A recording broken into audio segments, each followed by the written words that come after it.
Hello and welcome to the weekly bench update. In this one, we're going to answer a few community questions that come to us from Pat over at Card Scale Dreams, and then we'll get into the normal bench update, and that is primarily on the USACC group build, that 55 Ford pickup. We did not do an update last week as we're finishing up the 50 Ford convertible. Did a final video on that. Lots of great reactions, wonderful comments on that. So I thank you guys for all the comments and watching that one. And then as far as the USACC last week, we're still spinning our wheels. We kind of still are, but get a little bit of an update to give on that one. But let's get this one going. Pat's questions, he had 3 of them. Essentially a hiatus or leave from the hobby, any stalled projects, kind of your first YouTube builds. We'll start with that hiatus or leave. I did have one. The last time I can remember building was in VOTEC. I do remember building out at school and then kind of in that summer coming home. So it put me about 2021 would have been the last time I built before returning. I started when I was roughly 6-ish, so 6 to 2021. I built, I went to VOTEC for collision repairs, started working on the real cars, kind of left the scale models behind, and moved on to some other hobbies along the way. And I ended up returning to the hobby after kind of being forced out of full-time collision repair and work due to some health issues. Kind of sitting around, needed something to do to keep my mind right, keep my hands active. Missed working on cars, so kind of naturally go back to what you did before you worked on the real things and worked on the scale models. Something to give my mind something to do and keep my hands busy. A roughly 17, 18-ish year hiatus from the hobby. I just started building again 2 years ago. I started YouTube about 1.5 years ago, so we're not too disconnected between my start back in the hobby and the start of YouTube. But onto the first YouTube model, which is actually the first model that I built, is the one that you see in front of you, a 50 Chevy pickup, the 3100 or the Street Machine version. I believe 5 of my first 6 builds were all just kind of leftovers from when I was a kid at my parents' house. Kind of started dragging them out. These were a lot of them that were painted. Didn't really care for the paint job. Had to screw up a run or bubbles or whatever it was. But coming back to the hobby, watching YouTube for quite a while, learned that you can strip these bodies. So that's what I first started doing, was just stripping bodies, seeing what I had for supplies, trying to collect some supplies. I wasn't working at that time, so I didn't have a whole lot to work with, just kind of whatever was left over and what I could scrap up.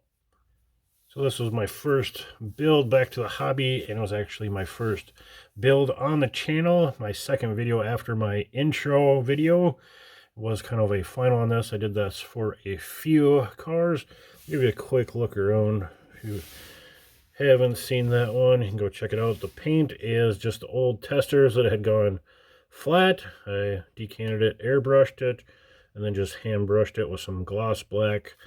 Stripped the chrome on those wheels, painted them black, and then we tried some wood grain in the bed. It had textured wood grain. We just used some like semi-gloss black and then acrylic paint over the top to create the wood. There, the tailgate works, and under the hood's got just the kit 6-cylinder.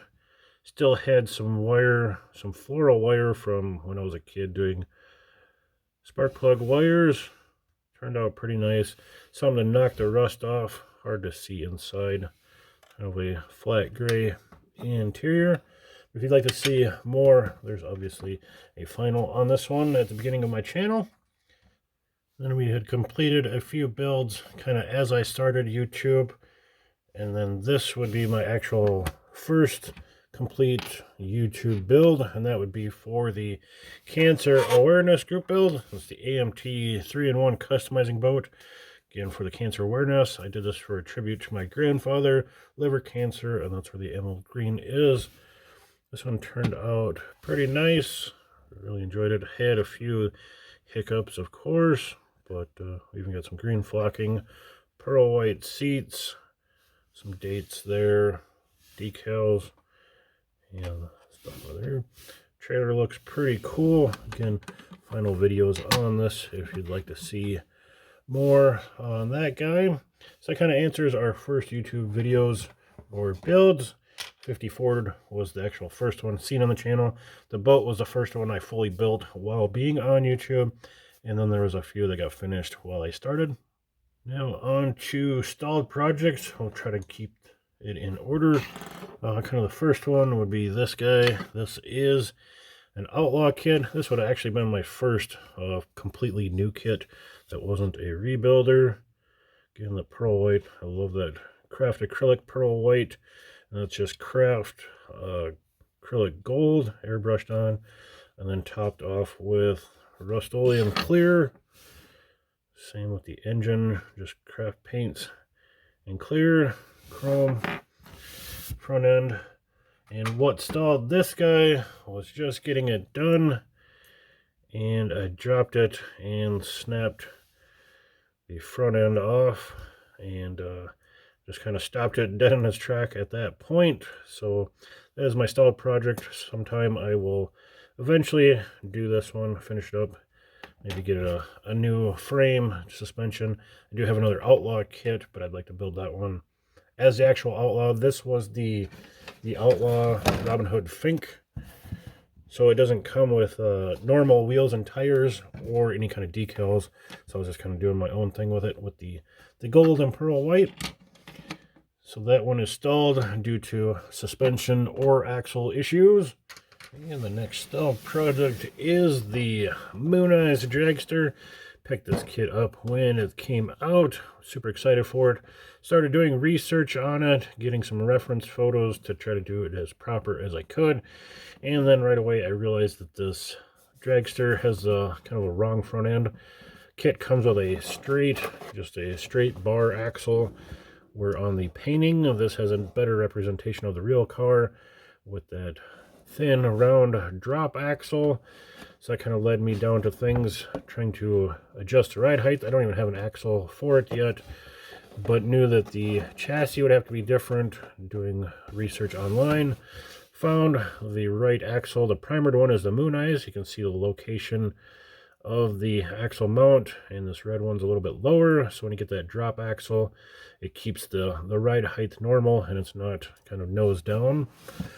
So on the hunt for the proper axle, kind of know which axles I need, but I just don't feel like buying a full new kit to take the axle out of that one to build this one and then leave that other kit completely without an axle, kind of in the same position that this one is in. So that's why this one is stalled. Again, another front axle issue that I have going on, but we'll get to it. We have a few dragsters. If you guys want to learn more about this whole Moon Eyes and chassis thing, I do have a full video kind of comparing all of these different Dragmaster chassis. And the last or most recent stalled project is my 64 Impala, recreation of my first car. Couple things kind of stalled this one out. The first kind of being the paint. You can see it kind of is blushing or dying back. Polished it a couple times. There's a few spots that were starting to kind of change colors, look funny. I didn't want to polish on it anymore if it just was needing more time to air out, get some humidity out of it, or whatever it was. I have no idea what is going on with that one. And then the trim on the side, I tried using a paint marker to paint that trim, and I just wasn't happy with how it looks. Looks kind of funny. So much of the rest of the car was looking good, and that just kind of frustrated me, and I was like, it's time to stop. And we waited. Now we do have some flat aluminum foil to use on the trim, so we can just clean up the other side, foil this side, and then hopefully by then, when we get back to this, we can put a polish on it and it will stay. If not, maybe we can just dirty it and dust it up. The real car kind of faded out, and then I would wax it and polish it up, so it's kind of still true to the replica as far as the paint, but we'll see it when we get back to it. Again, there's lots of updates on this build if you want to see more of it and all the kind of the rusting and weathering we got going on. So that wraps it up for the questions. Hope that works for you, Pat, and anyone else that was interested. For the OGs, they probably recognize and remember a lot of these projects that stalled or began the channel. As again, it's only a year plus old. August would have been my year anniversary. But now let's get into the updates. Now, first we'll touch on these. These kind of fall in between updates and installed projects in a way, but these are going to be hitting the rotation real soon. And these two over here are from Shawn, or the Scale Model Car Guy channel. We did a little trade for paint, and these need to get painted. They've been on my mind for the last couple months since he had sent me the package and some of the trade stuff. So I've been itching to get on these, not only because they're cool projects, but just to kind of square up my end of the deal. First one up will be his shoebox Ford that he's sent in, was chopped.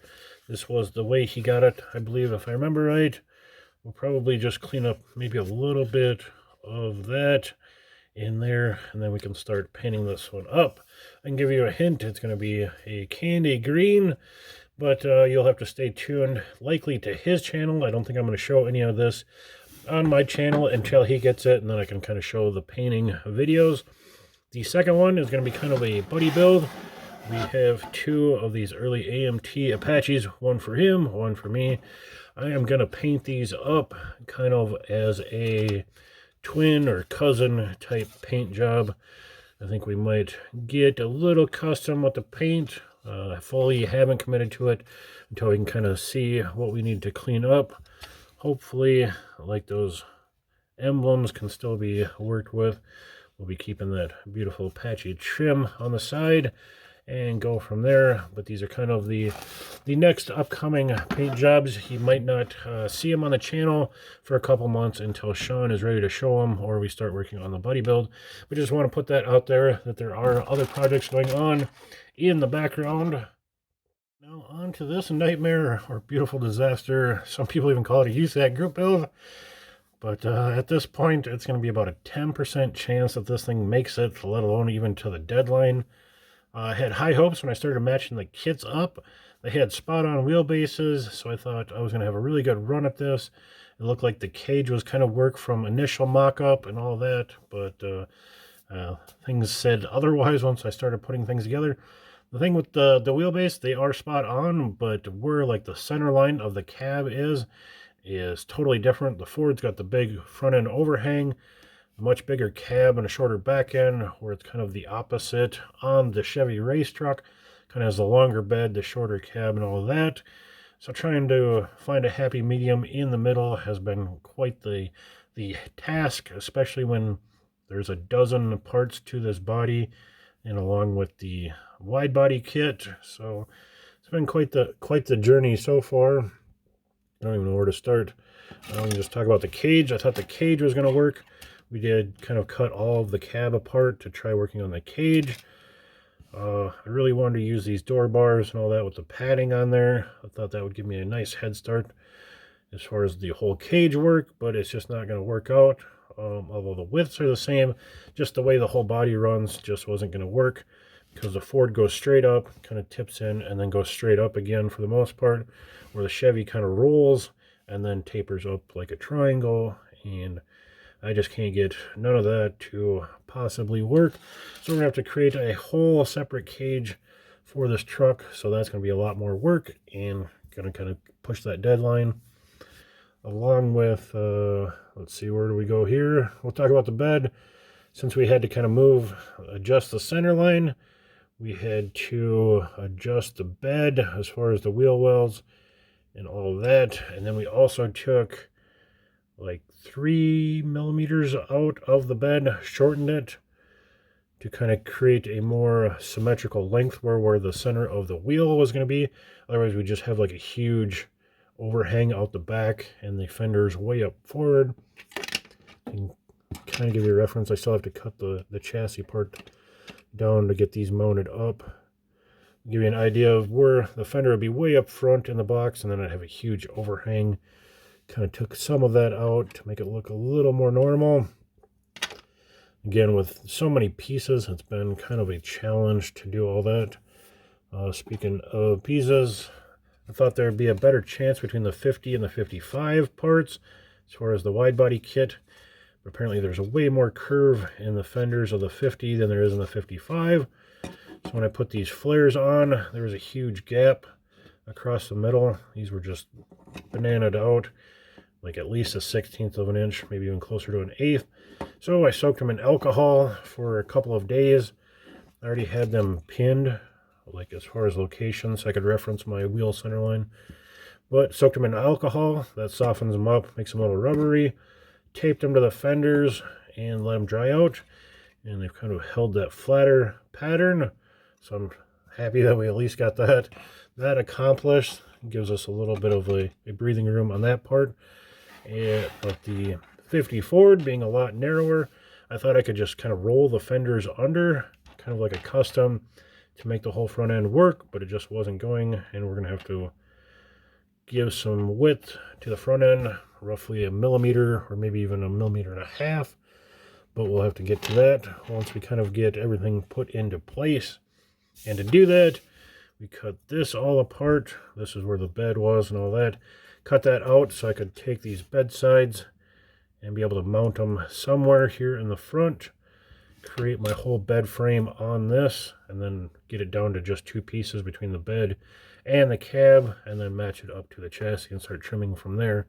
So that's kind of the next step. Get the bed onto that part, get the bed assembled, and then we can start trimming out this chassis and then seeing where we're at from there. Again, I don't have high hopes at this, but we're going to keep plugging away, at least for a few more weeks, and see where we're at. But if you made it to the end of this mess, thanks for watching. I do appreciate it, and we'll see you next time.